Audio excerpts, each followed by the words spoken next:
Halo Sobat Peziarah sekalian, jumpa lagi dalam podcast Peziarah dan kali ini kita ada topik yang menarik sekali karena setelah kita memiliki konten terkait dengan dukungan Vatikan untuk kemerdekaan Republik Indonesia, tahun ini ternyata hubungan antara Indonesia dengan Vatikan sudah terjalin 70 tahun. Nah, bagaimana dinamika relasi antara Indonesia dan Tahta Suci Vatikan sejauh ini, dan apa saja yang sudah menjadi buah dari 70 tahun relasi kedua negara ini. Mari kita bahas sama-sama, tapi sebelumnya, seperti biasa, kita akan mengawali dahulu dengan doa pembukaan. Dalam nama Bapa dan Putra dan Roh Kudus. Amin. Datanglah ya Roh Kudus, penuhilah hati umatmu dan nyalakanlah di dalamnya api cintamu. Utuslah rohmu, maka segala sesuatu akan diciptakan lagi, dan engkau akan membaharui muka bumi. Ya Allah, engkau telah mengajar hati umatmu dengan terang Roh Kudus. Berilah supaya dalam roh yang sama ini kami senantiasa berpikir benar dan bijaksana, serta selalu gembira karena lipurannya, demi Kristus Tuhan kami. Amin. Baik, Sobat Peziarah sekalian, sebagaimana yang saya sampaikan tadi, kita punya konten yang menarik sekali untuk kali ini. Tetapi sebelumnya kami ingatkan kembali untuk tidak lupa like, comment, dan subscribe YouTube Peziarah Katolik ya, supaya teman-teman juga bisa ikut membagikan konten Peziarah Katolik kepada sahabat yang lain, serta jangan lupa juga menghidupkan lonceng notifikasinya, supaya teman-teman juga tetap ikut update terhadap konten-konten baru yang akan kami sampaikan. Mari kita masuk ke konten yang menarik hari ini, yaitu tentang 70 tahun relasi Indonesia dan Tahta Suci Vatikan. Wah, sudah cukup lama ya, hampir seusia dengan kemerdekaan Republik Indonesia yang 75 tahun kita rayakan pada tahun ini. Nah, sahabat peziarah sekalian, dalam tahun ini kita merayakan 75 tahun kemerdekaan dan memang ada jejak keterlibatan Tahta Suci Vatikan di sana. Tahta Suci Vatikan menjadi salah satu negara yang ikut mengakui kemerdekaan Republik Indonesia untuk pertama kalinya. Bahkan tercatat sebagai negara Eropa pertama yang mengakui kedaulatan Republik Indonesia. Nah, seperti apa dinamika hubungan kedua negara ini? Mari kita bahas supaya kita semakin bangga dengan kekatolikan kita serta keindonesiaan kita pula. 70 tahun relasi Indonesia dan Tahta Suci bisa dibagi dalam 3 fase sebetulnya. Pertama, fase Delegatus Apostolik dari tahun 1947 sampai tahun 1950. Kemudian Internunciatur Apostolik tahun 1950 sampai tahun 1966.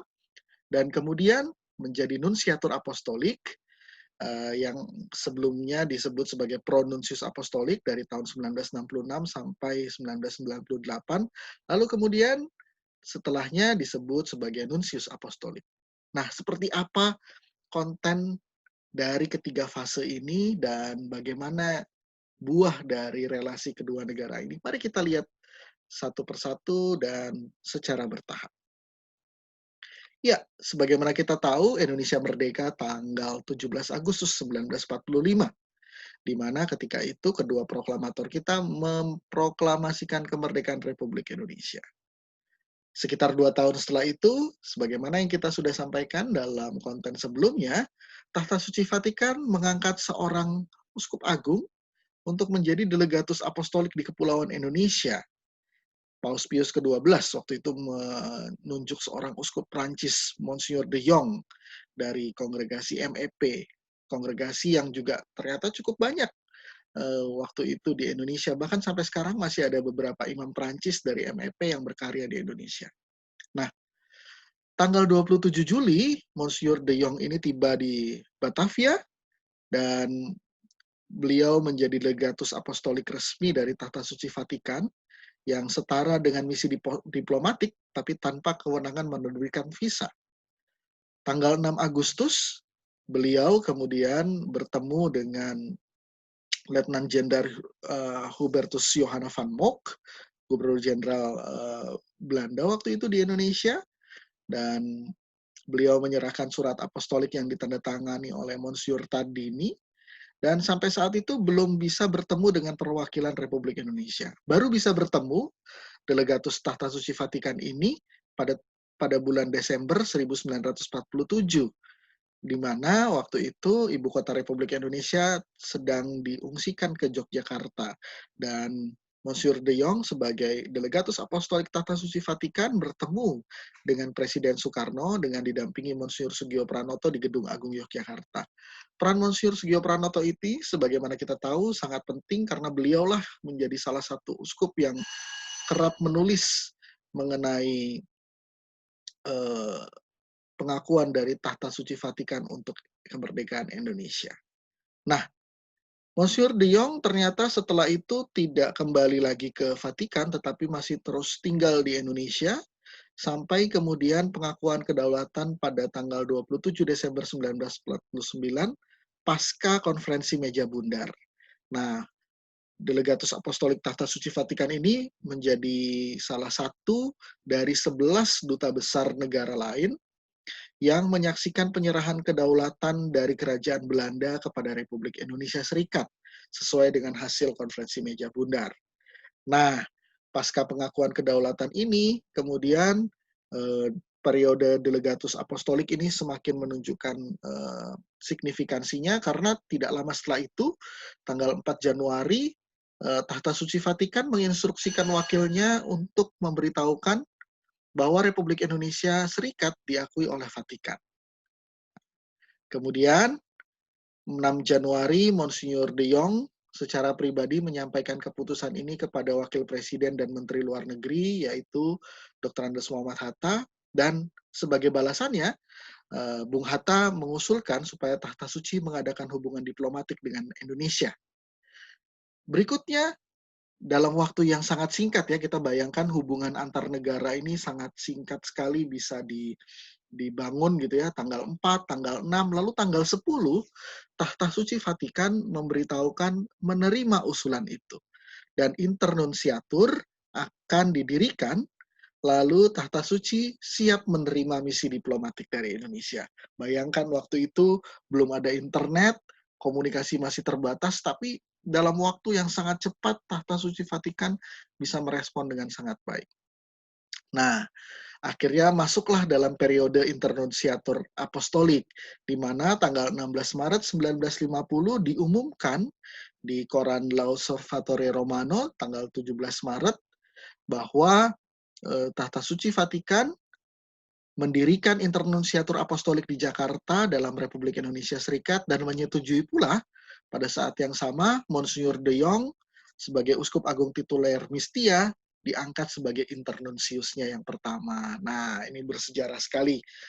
Nah, disinilah kemudian mulai periode internunsiatur apostolik. Periode ini bisa dilihat juga pada periode berikutnya, tanggal 6 April, beliau menyerahkan surat kepercayaan kepada Presiden Soekarno tanggal 6 April 1950 di Istana Negara, dan diikuti juga pada tanggal 25 Mei 1950 di mana Duta Besar Luar Biasa dan Berkuasa Penuh Republik Indonesia Serikat yang pertama, Soekarjo Wiryo Pranoto, waktu itu menyerahkan surat kepercayaan dari Republik Indonesia Serikat kepada Paus Pius ke-12. Nah, disinilah dimulai relasi diplomatik yang resmi antara Indonesia dengan Tahta Suci Vatikan. Nah, periode internunsiatur ini kemudian memasuki fase yang lebih penting lagi, di mana posisinya ditingkatkan menjadi nunsiatur apostolik pada tanggal 7 Desember 1966, di mana pada saat yang sama, Uskup Agung Salvatore Papalardo diangkat menjadi pronunsius apostolik di Indonesia. Pada tahun itu pula, perwakilan Indonesia pada Tahta Suci juga menjadi kedutaan. Dan tanggal 16 Mei, Duta Besar Isa Muhammad Nazir menyerahkan surat kepercayaannya kepada Paus Paulus VI, yang kemudian mengakreditasinya menjadi duta besar. Nah, ini periode yang penting ya, Sobat Peziarah sekalian, tahun 1966, di mana memasuki babak baru dalam relasi kedua negara ini. Nah, apa buah-buah dari relasi kedua negara ini? Nah, kita harus ingat bahwa Presiden Soekarno ini tidak hanya sebagai founding fathers negara kita, beliau sangat melihat pentingnya Tahta Suci Vatikan dalam diplomasi internasional.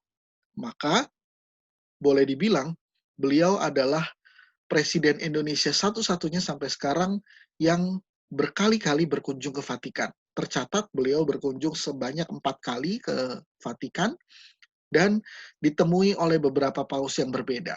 Sebagai contoh, tanggal 13 Juni 1956 beliau pertama kali mengunjungi Tahta Suci Vatikan dan diterima oleh Paus Pius ke-12 waktu itu. Kemudian 3 tahun berikutnya beliau berkunjung lagi ke Vatikan dan diterima oleh Paus Santo Yohanes 23. Fotonya ada di sebelah ya, bisa dilihat bagaimana akrabnya komunikasi keduanya. Beliau hadir lagi tahun 63, tanggal 15 Juni, meskipun ketika itu sedang memasuki sede vacante karena Paus Santo Yohanes 23 baru saja wafat. Dan kemudian terakhir beliau mengunjungi Vatikan lagi tahun 1964 dan ditemui oleh Paus Santo Paulus ke-6. Nah, keren banget ya, beliau berkunjung sampai 4 kali dan ditemui oleh 3 paus yang berbeda. Lalu apa apresiasi dari Tahta Suci Vatikan kepada Bung Karno? Ternyata keren juga. Bung Karno adalah bisa dikatakan mungkin satu-satunya kepala negara yang menerima 3 kali medali kehormatan dari Tahta Suci Vatikan.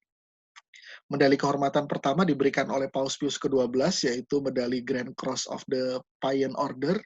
Ini kalau dilihat dalam rekornya, ternyata salah satu medali penghargaan tertinggi untuk pembesar sipil. Lalu kemudian beliau menerima lagi tanggal 14 Mei 1959 dari Paus Santo Yohanes 23, dan terakhir beliau menerima kembali dari Paus Santo Paulus ke-6. Dan ini juga dicatat dalam buku biografi beliau yang ditulis oleh Cindy Adams. Beliau sangat bangga sekali karena bisa 3 kali menerima medali kehormatan dari Tahta Suci Vatikan. Bahkan beliau menambahkan juga dalam biografinya, Presiden Irlandia yang notabene mayoritas Katolik gitu ya negaranya, sampai iri gitu karena beliau cuma bisa menerima 1 kali, sedangkan Bung Karno bisa menerima 3 kali gitu. Nah ini Vatikan memandang relasi dengan Indonesia dan juga memandang karisma Bung Karno ini sangat luar biasa ternyata. Tetapi tidak hanya itu, Bung Karno bukan satu-satunya orang Indonesia yang menerima medali kehormatan dari Tahta Suci Vatikan. Ada beberapa orang Indonesia pula yang pernah mendapatkan kehormatan untuk meraih medali kehormatan dari Tahta Suci Vatikan. Misalnya Pak Franseda, beliau menerima tahun 1964 dari Paus Santo Paulus ke-6, yaitu medali Grand Cross of Saint Sylvester. Ini juga salah satu yang tertinggi, meskipun dari segi martabat agak di bawah dibandingkan yang diterima oleh Bung Karno, tetapi Grand Cross Saint Sylvester ini salah satu medali yang tertinggi juga yang bisa diterima oleh awam. Dan Pak Franseda ini menerima waktu itu 4 tahun setelah beliau mendirikan Unika Atmajaya.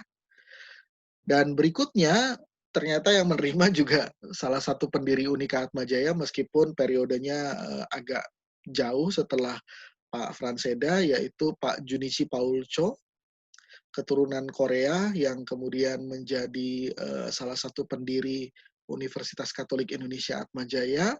Beliau juga meraih medali Grand Cross of Saint Sylvester, tetapi menerima dari Paus Santo Yohanes Paulus II pada tahun 1989 ketika berkunjung ke Indonesia. Kemudian figur lain yang juga menerima medali kehormatan adalah Pak Anton Mulyono, Profesor Anton Mulyono, salah satu ahli bahasa Indonesia, ahli linguistik juga. Beliau menerima medali Knight of the Order of Saint Gregory the Great dari Paus Santo Yohanes Paulus II pada tahun 1993. Nah, keren banget ya, ada beberapa orang Indonesia yang mendapat pengakuan juga dari Tahta Suci Vatikan. Lalu apalagi buah dari relasi antara Tahta Suci Vatikan dengan Republik Indonesia? Selain Bung Karno, beberapa Presiden Republik Indonesia juga pernah bertemu dengan Paus. Beberapa, misalnya Pak Harto, waktu itu bertemu dengan Paus Paulus ke-6 yang pertama kali, gambarnya bisa dilihat di tengah yang bawah. Beliau waktu itu bertemu ketika Paus Paulus ke-6 berkunjung ke Indonesia tahun 1970. Lalu beliau bertemu lagi Paus Yohanes Paulus II. Waktu Paus Yohanes Paulus II berkunjung ke Indonesia, gambarnya di atas yang tengah.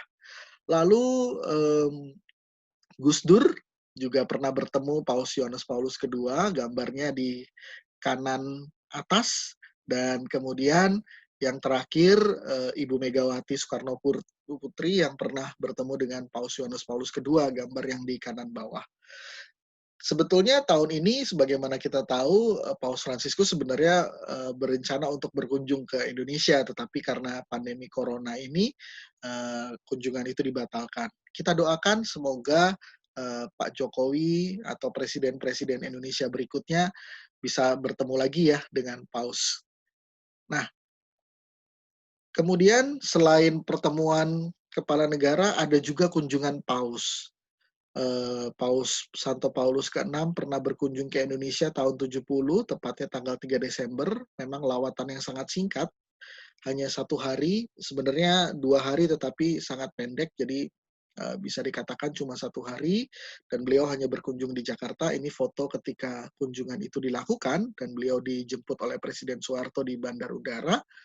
Kemudian yang meriah sekali itu adalah kunjungan Paus Santo Yohanes Paulus II ke Indonesia. Kunjungan ini cukup lama karena beliau itu mengunjungi beberapa kota, tidak hanya Jakarta, tetapi juga Yogyakarta, Maumere, Dili waktu itu yang masih bergabung dengan Indonesia, dan kemudian Medan. Jadi ada beberapa kota yang dikunjungi, dan ini adalah momen ketika beliau melakukan pawai sebelum mengadakan misa agung dengan sekitar 10.000 umat Katolik di Gelora Bung Karno, Senayan ya.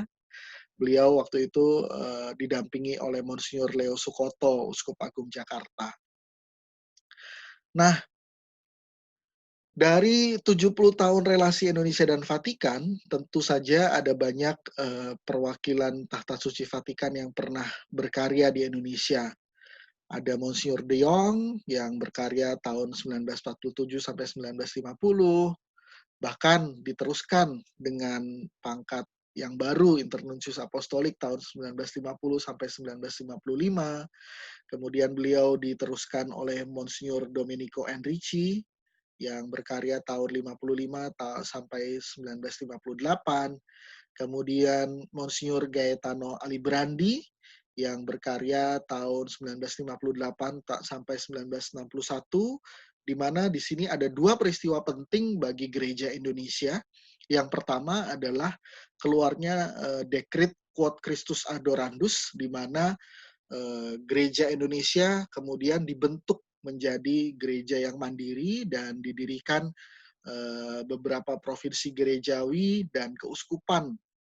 Jadi yang waktu itu menjadi vikariat apostolik kemudian dijadikan menjadi keuskupan atau keuskupan agung. Lalu yang prefektur apostolik juga diangkat menjadi keuskupan. Jadi Indonesia kemudian menjadi gereja yang mandiri. Itu tahun 1961 dan itu menjadi pendirian hierarki Gereja Katolik Indonesia. Nah, peristiwa penting yang kedua adalah didirikannya sebuah universitas Katolik pertama di dunia yang didirikan oleh awam. Nah, kejadian ini terjadi tanggal 1 Juni 1960, di mana kampus yang didirikan itu bernama Unika Atmajaya. Dan pendiriannya ditandai dengan misa pontifikal yang dipimpin oleh Monsignor Gaetano Alibrandi ini. Kemudian Monsignor Gaetano Alibrandi digantikan oleh Monsignor Ottavio De Liva yang berkarya tahun 62 sampai 65, lalu kemudian 65 sampai 69 itu Monsignor Salvatore Pappalardo, di mana di periode ini Internuncius Apostolik kemudian ditingkatkan menjadi Nunsiatur Apostolik, dan Internuncius diganti gelarnya menjadi Pronuncius ya.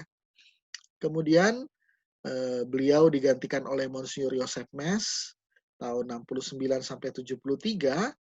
Kemudian ada Monsignor Vincenzo Varano, periode berikutnya Monsignor Pablo Puente, Monsignor Francesco Canalini, dan di periode Monsignor Francesco Canalini inilah kita mendapatkan kunjungan dari Paus Santo Yohanes Paulus II pada tanggal 9 sampai 14 Oktober 1989. Nah, sesudah Monsinyur Canalini ada Monsinyur Pietro Sambi yang berkarya tahun 91 sampai 98, cukup lama, dan setelahnya beliau menjadi nunsius di Amerika Serikat sampai meninggal. Monsinyur Pietro Sambi kemudian digantikan oleh Monsinyur Renzo Frattini tahun 1999 sampai 2004, dan di periode ini pronunsius apostolik mulai disebut sebagai nunsius apostolik. Saya pribadi belum menemukan kenapa ada perbedaan, tetapi kemungkinan memang ada perubahan penyebutan yang diberikan kepada Duta Besar Tahta Suci Vatikan. Nah, Monsignor Renzo Frattini kemudian digantikan oleh Monsignor Albert Malcolm Ranjit Patabendigedon, seorang dari Sri Lanka yang sekarang sudah menjadi kardinal dan uskup agung Kolombo kalau saya tidak salah. Beliau berkarya tahun 2004 sampai 2005 dan diteruskan oleh Monsignor Leopoldo Girelli tahun 2006 sampai 2011. Kemudian tahun 2011 sampai 2017 itu Monsignor Antonio Guido Filipazzi, dan yang sekarang berkarya di Indonesia adalah Monsignor Piero Piopo. Jadi tercatat sudah ada 15 duta tahta suci untuk Indonesia. Cukup panjang ya, dan cukup banyak duta tahta suci yang pernah berkarya di Indonesia. Lalu bagaimana dengan duta besar Indonesia untuk tahta suci? Cukup banyak. Nah, ini peristiwa ketika Monsignor Piopo memberikan surat kepercayaan dari Paus kepada Presiden Jokowi di Istana Negara, disaksikan oleh Menteri Luar Negeri dan perangkat dari Kementerian Luar Negeri, dan juga dari Sekretariat Negara. Nah, ini Kedutaan Besar Tahta Suci Vatikan di Jakarta, di Jalan Medan Merdeka Timur nomor 18, dan bangunan ini bersejarah sekali karena memang sudah ditinggali sejak awal ketika Monsignor de Jong dulu tiba di Indonesia, meskipun sempat menginap di hotel selama 1 bulan, lalu pindah ke kediaman Vikaris Apostolik Batavia waktu itu, dan barulah menerima tempat ini dan kemudian dibeli untuk menjadi kediaman resmi Delegatus Apostolik dan kemudian menjadi Kedutaan Besar Tahta Suci Vatikan. Nah, ini dia duta besar Indonesia untuk Tahta Suci Vatikan, mulai dari Pak Soekardjo Wiryo Pranoto, kemudian Pak Jumhana Wiryatmaja, Alfian Yusuf Helmi, Bambang Sugeng, Busono Darusman, Isa Muhammad Nasir yang kemudian menjadi duta besar, sebelumnya duta besar luar biasa dan berkuasa penuh. Kemudian ada Pak Hussein Mutahar, pencipta lagu, dan seterusnya sampai terakhir itu Pak Antonius Agus Riono. Kabarnya beliau akan digantikan dan prosesnya sedang dilakukan untuk duta besar yang berikutnya. Dan tercatat sudah ada 20 duta Indonesia untuk Tahta Suci Vatikan. Cukup banyak sekali. Nah, itulah teman-teman 70 tahun relasi Indonesia dan Tahta Suci. Semoga dengan informasi ini kita semakin bangga sebagai umat Katolik dan juga semakin bangga akan keindonesiaan kita. Mari kita doakan relasi kedua negara bisa mewarnai percaturan internasional dan mempengaruhi kehidupan menggereja kita. Kita bawa semua dalam doa. Kemuliaan kepada Bapa dan Putra dan Roh Kudus, seperti pada permulaan, sekarang, selalu, dan sepanjang segala abad. Amin. Baik, Sobat Peziarah sekalian, jangan lupa like, komen, dan subscribe YouTube Peziarah Katolik, dan hidupkan lonceng notifikasinya. Sampai jumpa dalam konten berikutnya. Bye.